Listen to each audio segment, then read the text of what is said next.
Today we're discussing rap royalty. There is simply no other way to put it. Way before Nicki and Cardi B dominated the female rap game, there were names like Foxy Brown, Kim, and Eve. Incidentally, all three will come up in today's story, but our episode is focused mainly on Adam's biblical counterpart, and one of the OG queens of rap, Eve.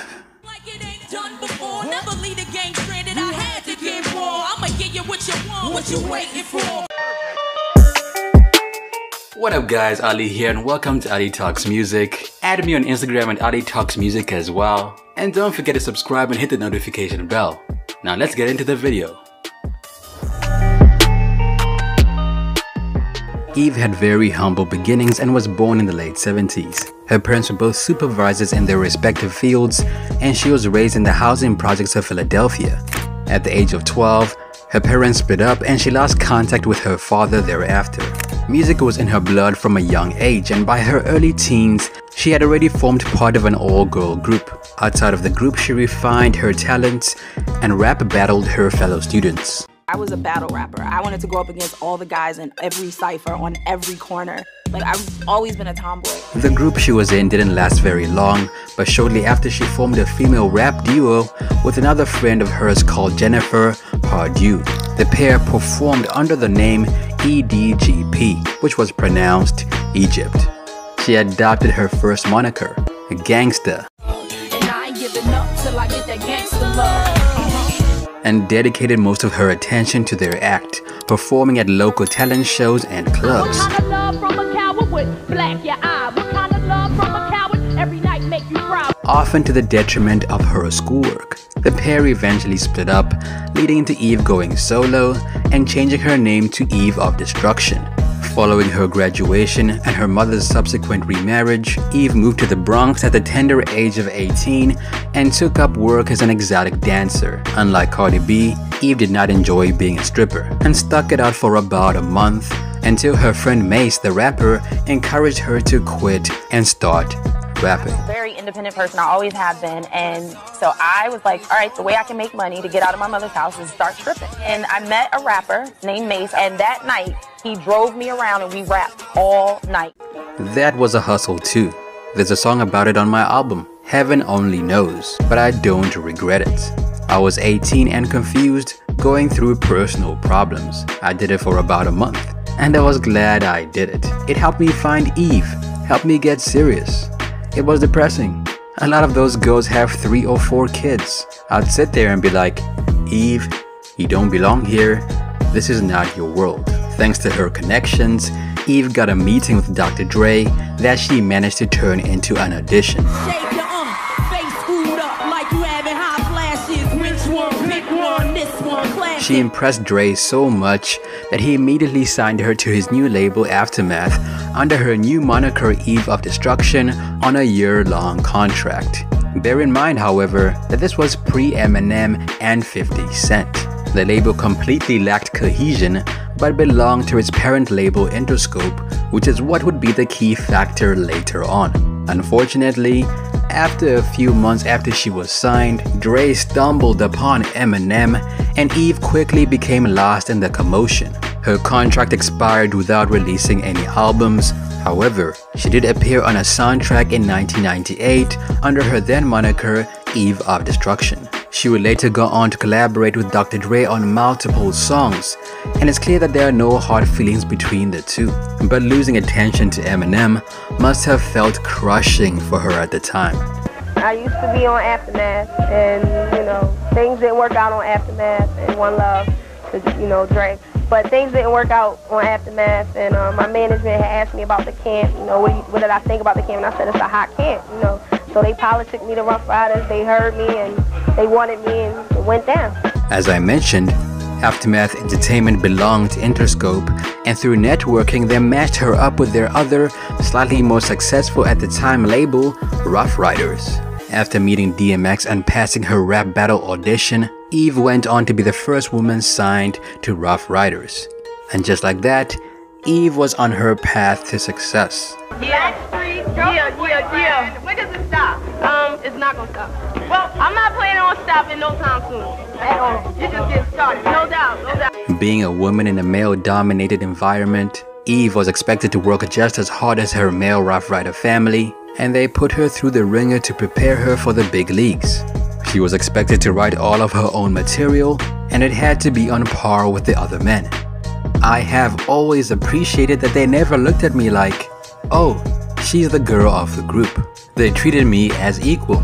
In sharp contrast to her time on Aftermath, Eve began releasing music with the Rough Riders under the name Eve almost immediately after her signing. She made an appearance on DJ Clue's remix of the Rough Riders anthem around 1999. Prize niggas, only fuck with recognized niggas. Baby girl, want the world, get the prize niggas. The song went on to be double platinum. She went on to generate buzz around her name by appearing on 2 singles with The Roots, titled You Got Me,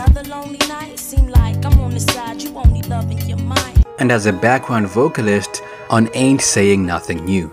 In addition to The Roots, she did another high-profile collaboration with Janet Jackson and Blackstreet on Girlfriend, Boyfriend.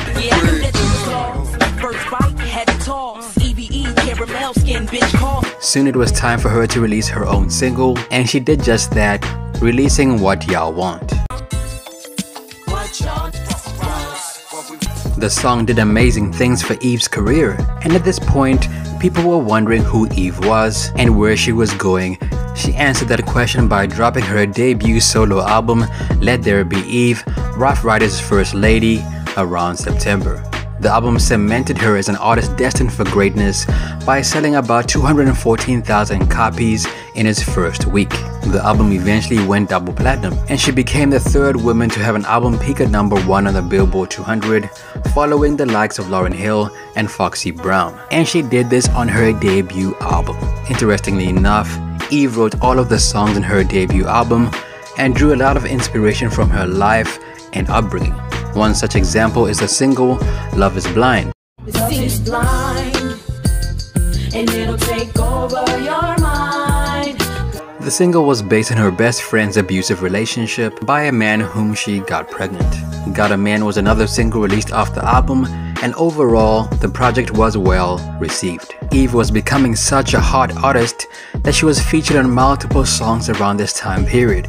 It would take way too long to list them all, but a notable exception was Missy Elliott's Hot Boys remix with Nas, Lil Mo, and Q-Tip. Only take 'em thugged out, slightly bugged out, with his tongue out. And from there, at the tender age of 21, Eve was unstoppable. After touring for her debut album, she returned around 2001 to drop her second album, Scorpion. They wanna know who's that girl. She was also featured on the cover of Jet magazine, where she was dubbed the Queen of Rap. The first single that dropped from the album was called Who's That Girl. Her second single was Let Me Blow Your Mind with Gwen Stefani. And let's just say both of these songs did amazing things for Eve's career.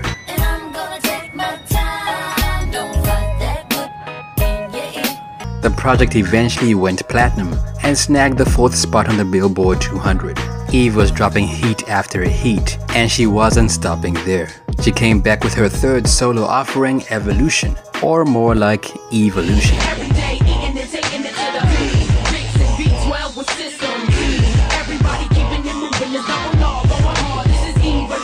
The album debuted at #6 on the Billboard 200, selling 133,000 copies in the first week. Singles off this project include Gangsta, Love, and Satisfaction. Though Satisfaction was moderately well received, it was Gangsta Loving that would steal the show. She capped off a very successful year by appearing on a remix of Butterflies by Michael Jackson. She just your type, right? Trying to figure out how you could play a major part up in her life, right? Now, even though Eve was in the public eye and achieving success after success, her career was not without controversy, as she had beef with a rapper who goes by the name Foxy Brown. The beef ran all the way back to around 1999, in the midst of Foxy Brown's alleged affair with Eve's then mentor, DMX. The tension became more clear when Eve threw a few subs at Foxy Brown and Lil' Kim on her 2001 and 2002 singles, Let Me Blow Your Mind and Double R What. Eve claimed other female MCs used ghostwriters, making her pen skills more authentic than theirs. Foxy really didn't take that very well and fired back on her unreleased track, Get Off Me. And boy, did she fire back. Oh my God.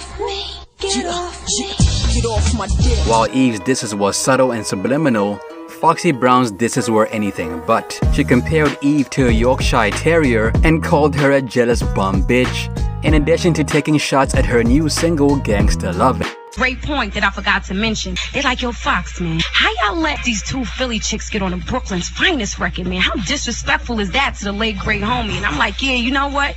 I really think that's very disrespectful. In addition to these critiques, Foxy Brown hated on Eve's collaboration single with Charlie Baltimore called Philly's Finest. Ill team be the Philly queen, and no matter how you feel about the girl, I'ma make you feel. The track was a nod to the B.I.G. and Jay-Z collab, Brooklyn's Finest. But Foxy Brown found the track offensive and labeled it disrespectful. In addition, she claimed that since her and Lil' Kim debuted, everybody wanted a female in their crew, but Eve was not it for the writers. Now, Eve didn't take the diss sitting down and fired back at Foxy Brown in her 2002 interview with Miss Jones, revealing that she had known her since '97 and dubbed her a wankster and a miserable jealous bitch. It was just fine. First of all, she's playing herself. She's looking real weak, because any person showing the world, letting the world know how jealous you are of a person, you weak. You's a miserable bitch. In her interview, she had this to say: "I'm really glad I could be an inspiration to her ghostwriter. I write my own songs. I'm definitely not gonna waste time writing a song about this chick so I can wait on her to pick somebody to write a song back to me. I'm like this. Come see me. I'm definitely not doing no joint, no song back to her. She about to drop too. Good luck to your album, sweetie. Good luck. I'm not bringing you back out. I ain't wasting my time. She playing herself. Ain't my fault she been out since '96 and her bank account look the same. Do you, ma? You look weak. Do you?" Now, around 2003, Foxy Brown appeared on The Wendy Williams Show and had a lot to say. During her interview, she revealed that she hated Eve and blamed her for her breakup with Corrupt, saying that she had snitched about her alleged affair with DMX, and added that she was sick and tired of Eve subliminally dissing her and Lil' Kim on records because she and Kim changed the game of hip-hop for female rappers. Foxy Brown just wanted respect. Now, there were a couple more subliminals, but a notable track where Eve dissed Foxy Brown again is We're Back with DMX and Jadakiss, seemingly closing the beef off for good. Eve elaborated more on the beef in 2017 on The Talk. Eve never mentioned Foxy Brown by name, but she does mention another rapper ruining a moment for her. She described an incident in which Foxy Brown, again, she didn't mention her by name, planned to sabotage her concert in Chicago back when she was performing at clubs. The promoters called her and told her that a friend of hers wanted a ticket to the show. It turned out to be Foxy Brown, and those two were not friends. Eve had a feeling something would go wrong and told the promoters not to give her a ticket. Unfortunately, the promoters declined and said that since the other performer was bigger, they didn't want to sabotage their relationship and had to give her a ticket. Eve really hoped that Foxy Brown would not come to the show. Foxy Brown walked onto the balcony behind her, leading the crowd to start chanting her name instead of Eve's. Though she admitted that she wanted to cry in that moment, she went on. The rapper in me and the Philly in me was like, "Oh, you want to battle me, you know, like on stage?" And she didn't want to battle me at all. She just wanted to mess up my show. Now, despite her beef with Foxy Brown, Eve didn't let her detractors slow her down. By the age of 24, she already had a respectable music career. Learning from her humble upbringing, she invested wisely from the get-go. She bought a house in New Jersey, a retirement plan, and a portfolio full of investments. Smart thinking in a world as fickle as music. Perhaps sensing the slow decline of her fan base, Eve began to branch out into other fields. Around 2001, she appeared on Who Wants to Be a Millionaire and won $32,000 for her charity of choice. By 2002, she made her box office debut alongside Vin Diesel in the action movie XXX. It seemed Eve had just found a new passion, and that was acting. Eve began snapping up roles, and in 2003 she landed her own sitcom called Eve. Although ironically she played a character named Shelley Williams. Eve kept on acting for a while and appeared in other movies, but by 2005, the music world was calling her name again. She went on to feature in other projects with the likes of Tiara Marie, Keisha Cole, and A-Marie. She also appeared alongside the Let Me Blow Your Mind co-star Gwen Stefani on Rich Girl, which went on to earn a Grammy nomination and a gold certification. Also, Keisha Cole and Eve became fast friends after they recorded Never Off. The pair developed a close bond and were often photographed together at clubs until one unfortunate occasion. While walking out of a club together, a random woman tried to grab Eve's bag. In what she considered an act of loyalty, Keisha Cole turned around and slapped the random woman. Now this move did not sit very well with Eve, and she drew away from Keisha Cole almost immediately after this incident and dissolved the friendship altogether. Just like that, Keisha Cole and Eve were no longer friends. But around 2006, the sitcom Eve had run its course and had finished airing. Around 2007, she attempted to relaunch her music career, appearing alongside Kelly Rowland on Like This and Maroon 5's Wake Up Call. She released 2 singles for her 4th studio album to be titled Here I Am. You wanna take me out, but it ain't easy. It's EVE, hope you can't see me. The singles were Tambourine, which was well received, and Give It To You featuring Sean Paul. Now, despite all the work that Eve was putting into her album, it was shelved by her label, and they parted ways by around 2010. Eve began to take on TV roles here and there, and even jumped on a few singles, but it wasn't until around 2013 that she got to release another album. Her previous album, Here I Am, was renamed to Flirt, and then to Lip Lock, and was released through her own label, From the Rib Music. One of the biggest things that I wanted to do on this album was to make people realize why they fell in love with me in the first place, and then take them on a journey to where I am now musically. My ear is different, but I think people will recognize me. I think you'll hear that I'm in a happy place. I miss my music. My hunger is different than the first time around.